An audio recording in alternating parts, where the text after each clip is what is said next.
सभी किसान साथियों को हमारा नमस्कार।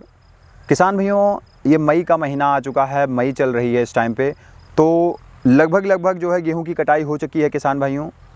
तो किसान भाइयों, गेहूं की कटाई के बाद आप लोग धान लगाएंगे। धान के बीच का जो अंतराल है उसमें मैं आज बात करने वाला हूं कि आप कौन सी फसल लगा सकते हैं। अगर कोई किसान धान नहीं लगाना चाहता है बरसात को देखते हुए, तो मैं उस पर बात करने वाला हूँ। किसान भाइयों, फसल की मैं बात करने वाला जो है करेला की फसल। आप करेला की फसल करके एक अच्छी इनकम जनरेट कर सकते हैं। किसान भाइयों, शुरू से अंत तक मैं संपूर्ण जानकारी इसके बारे में देने वाला हूं। तो किसान भाइयों, वीडियो को शुरू करें। इससे पहले जो चैनल पर नए हैं और पहली बार आए हैं वो चैनल को सब्सक्राइब कर लें और इसी के साथ बेल के आइकन को दबा लें।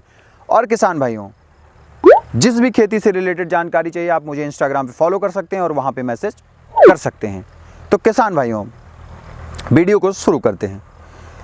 किसान भाइयों, गेहूं कटाई के बाद में आप करेला की खेती कर सकते हैं। बहुत ही प्रॉफिटेबल, बहुत ही प्रॉफिट देने वाली फसल है। अगर मैं अभी मार्केट में बात करूं तो करेला का जो रेट जा रहा है लगभग 65 रुपये के आसपास केजी है, और अगर आप थोक में बेचेंगे तो लगभग आपका 30, 32, 40 के हिसाब से आपका थोक में निकलेगा। तो किसान भाइयों, आप अगर मई के महीने में करेले की फसल करते हैं तो सबसे पहले आपको ध्यान देना है फसल कैसे बीज लगाना है, खेत कैसे तैयार करना है। तो सबसे पहले मैं बात करता हूँ 1 एकड़ खेत के बारे में। 1 एकड़ जो खेत की आप तैयारी करेंगे किसान भाइयों, सबसे पहले कल्टीवेटर के माध्यम से आप 2 बार अच्छी जुताई करवाएंगे, और उसमें अगर आप ऑर्गेनिक खाद का यूज करते हैं तो 50 से 60 कुंटल जो है आपको सड़ी हुई गोबर की खाद का यूज करना है। और किसान भाइयों, जो गोबर की खाद जिनके पास नहीं है वो कोई ज़रूरी नहीं है कि यूज करें, बट अगर आप यूज करते हैं तो खेत की क्वालिटी जो है बढ़ जाती है। मुर्गी की खाद भी आप यूज कर सकते हैं, बट मुर्गी की खाद जो डालेंगे लगभग 25 से 30 कुंटल डाल सकते हैं, कोई दिक्कत नहीं है किसान भाइयों। इसी के साथ किसान भाइयों, आप जो खेत है आप कल्टीवेटर से करवाने के बाद 2 दिन के लिए आप छोड़ दीजिए, क्योंकि गेहूं कटाई करने के बाद जो उसमें धूप लग जाए थोड़ा सा, जब आप धूप लग जाएगी उसके बाद उसमें आपको गोबर की खाद है तो आप डाल दीजिए, नहीं है तो कोई बात नहीं। रोटावेटर के माध्यम से आपको 2 बार बढ़िया जुताई करवानी है किसान भाइयों। जुताई होने के बाद में किसान भाइयों आप 2 विधि से बुआई कर सकते हैं। सबसे पहली विधि ये है कि जो मैंने लगा के रखी है, और जो मेरे साथ समस्या आप देख रहे होंगे, इतने सारे खर इसमें निकल रहे हैं कि मैं अब क्या बताऊं। इसमें निरवा मैं चुका हूं, निराई जो होती है हमारी 2-3 बार हो चुकी है। मैं केवल ट्रायल बेस पे इसको किया हूँ, ऊपर झालर भी दिया हूँ, नीचे भी ट्रायल कर रहा हूँ कि किसमें फल ज़्यादा आता है किसान भाइयों। फिलहाल इसमें कन्फ्यूजन थोड़ा सा क्रिएट हुआ है, झालर वाला है या नीचे वाला, कुछ कन्फ्यूजन था, इसी वजह से मैंने ट्रायल किया है।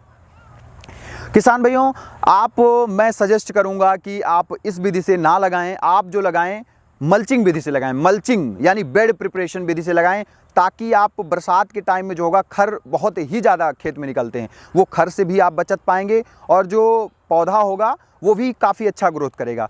अब जब आप मल्चिंग के माध्यम से लगवाना चाहते हैं तो किसान भाइयों, जो आलू बुआई की सिंगल बेड जो होता है, जो मशीन जो आलू बुआई से सिंगल मशीन बनाती है, सिंगल बेड बनाती है, उस मशीन से आपको जो है खेत में बेड बनवाना है किसान भाइयों।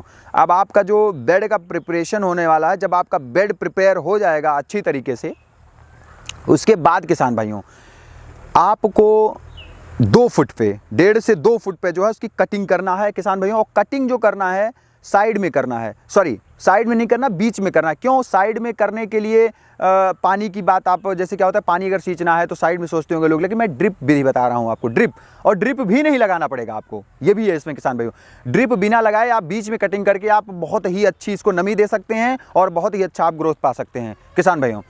उसके बाद किसान भाइयों, आप जब बीच में छेद कर देंगे उसके बाद में आपको शाम के टाइम में, अगर नमी है तो बीज की बुआई कर देना है, अगर नमी नहीं है तो आपको शाम के टाइम में उसमें नमी देनी है किसान भाइयों। अब नमी देने के लिए सारी नालियां सींचनी है आपको, उसके बाद में ओवरफ्लो करनी है सारी नालियां, आप ओवरफ्लो करनी है। पन्नी के ऊपर पानी नहीं जाना चाहिए, फ्लड जो होता है ऊपर नहीं जाना चाहिए, नाली में होना चाहिए, बट नाली ओवरफ्लो होनी चाहिए किसान भाइयों।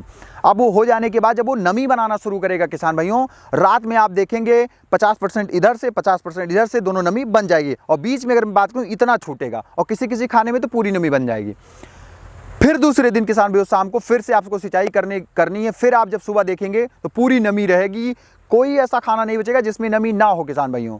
इसमें ऐसा है किसान भाइयों कि दोनों साइड से जब नमी लेती है तब क्या होता है कि आपको गर्मी का टाइम जो मई का महीना चला, इसमें आपको लगभग 8 दिन का टाइम मिलने वाला। इसमें आपके तेल की बचत होने वाली है किसान भाइयों, 8 दिन का टाइम मिले। लेकिन अगर इस विधि से करते हैं तो आपको एक समस्या और भी हो रही है कि आपको तीसरे दिन इसको सींचना है, अगर कोई किसान बिजली से सिंचता है, बिजली की हालत आप देख रहे हैं, और कोई किसान अगर डीजल के माध्यम से सिंचाई करता है इंजन से, तो डीजल का भी रेट आप देख रहे हैं। तो आप यहाँ पे अपने फ्यूल की बचत यानी ईंधन भी बचा सकते हैं किसान भाइयों, और सिंचाई का भी सबसे अच्छा सिस्टम होगा। इसमें खाद जो है प्रॉपर मात्रा में किसान भाइयों पड़ेगी, डाई, यूरिया, पोटास, जो भी आप डालना चाहें, जो भी आपके पास हो वो आप इसमें डाल सकते हैं किसान भाइयों। अब ये होने के बाद किसान भाइयों, अगर आप बेड वाला लगा रहे हैं, बेड के ऊपर अगर झालर वाला, जैसे मैंने झालर ट्रायल किया है, आप देख सकते हैं, झालर आपको इसी विधि से बनानी है किसान भाइयों, क्योंकि कुछ झालर जो होती हैं फ्लड ऊपर से छतरी टाइप की बनाते हैं, बट वो झालर आपको नहीं बनानी है। उसमें आपको दवा स्प्रे में बहुत सारी दिक्कतें होती हैं, क्योंकि आप जब स्प्रे करेंगे वो सारी दवाएं नीचे आ जाती हैं, और इसमें जो है आप बहुत आराम से दूसरे साइड से आप स्प्रे करते जाएंगे और दवाई जो है काफ़ी पर्याप्त मात्रा में पौधे को मिलेगी किसान भाइयों। तो इसी विधि से आप झालर बनाएं, बहुत ही आसान तरीका है। आप ऊपर 16 नंबर तार लगा सकते हैं, बीच में एक तार लगा सकते हैं, नीचे भी तार लगा सकते हैं। 16 नंबर तार नहीं है तो आप 12 नंबर तार का यूज करिए। और इस तरीके की सुतरी जो है किसान भाइयों, आप देख रहे होंगे, ये मार्केट में आपको इजीली मिल जाएगी। आप इसको लगा के पूरी बुनाई जो है आप इससे कर सकते हैं, बहुत सस्ते में हो जाएगा। लेकिन अगर आप नीचे वाला करते हैं तो एक समस्या ये आएगी, मल्चिंग पे रहेगा पौधा, कोई दिक्कत नहीं होगी, बट क्या है, बरसात आएगी किसान भाइयों। अगर खेत ऊंच पे है, उचास लेके है, तब तो ठीक है। अगर किसान भाइयों खेत ऐसे खाल वाली जगह में, तो समस्या आ जाएगी किसान भाइयों, और पानी भर जाएगा, सारे फल सड़ जाएंगे आपकी। और ऐसे रहेगा तो आपका बरसात में अगर आप दवा पानी बेहतरीन तरीके से ट्रीटमेंट देते रहेंगे, तो बरसात के मौसम में बहुत ही सब्जियां मार्केट में कम आती हैं, और रेट जो आपको मिलेगा लगभग 40 रुपये केजी आपको ये मिलेगा। और प्रोडक्शन के मामले में तो बहुत ही अच्छा होता है करेला, बहुत ही अच्छा करेला, क्वालिटी और सारी चीज़ें काफ़ी अच्छी होती है किसान भाइयों। ये आप जब बिजाई कर देंगे, उसके बाद में आप झालर बनाना है, आपको खूंटा लगा देना है, ऐसे खूंटे लगा के जो है इसकी झालर बना के देन आपको जो है प्रॉपर तरीके से प्रिपेयर कर देना। और पौधा जब इतना बड़ा 1-1 फुट का हो जाए तो आपको झालर लगी होनी चाहिए, क्योंकि चढ़ाना पड़ेगा आपको। हमने तो ट्रायल किया है, बट आपको उसी टाइम चढ़ाना पड़ेगा किसान भाइयों। और 1 बीघे की मैं बात करूं, कम से कम नहीं तो आप 70 से 80 हज़ार रुपये गर्मी के मौसम में जो एक करेला निकलता है उसमें आप जनरेट कर सकते हैं। बहुत ही अच्छी इनकम देता है करेला, और बहुत ही ज़्यादा खर्चा भी नहीं है, बहुत कम खर्चा है। 1 बीघे की बात करूँ, अगर 1 बीघे में खर्चा करेगा तो लगभग 15 से 16 हज़ार रुपये किसान भाइयों इसमें खर्चा आएगा। इससे ज़्यादा किसान भाइयों इसमें खर्चा नहीं आने वाला है, और एक अच्छी इनकम आप इससे जनरेट कर पाएंगे किसान भाइयों। तो मैं सजेस्ट करूंगा कि मई के महीने में आप करेला की खेती करिए। और अगर कोई दिक्कत आ रही है खेती करने में, तो डिस्क्रिप्शन में मेरा नंबर दिया है, आप मुझे वहां पे कांटेक्ट कर सकते हैं। कैसे करनी है वो पूरा मैं फ़ोन कॉल पे या कहीं भी हो, मैं पूरी जानकारी दूंगा किसान भाइयों। तो किसान भाइयों, अगर वीडियो अच्छा लगा तो वीडियो सेक्शन में जाके कमेंट करके मुझे ज़रूर बताएं कि वीडियो कैसा है। फिर से दोबारा से मिलते हैं नई और अच्छी वीडियो लेकर, तब तक के लिए नमस्कार और धन्यवाद।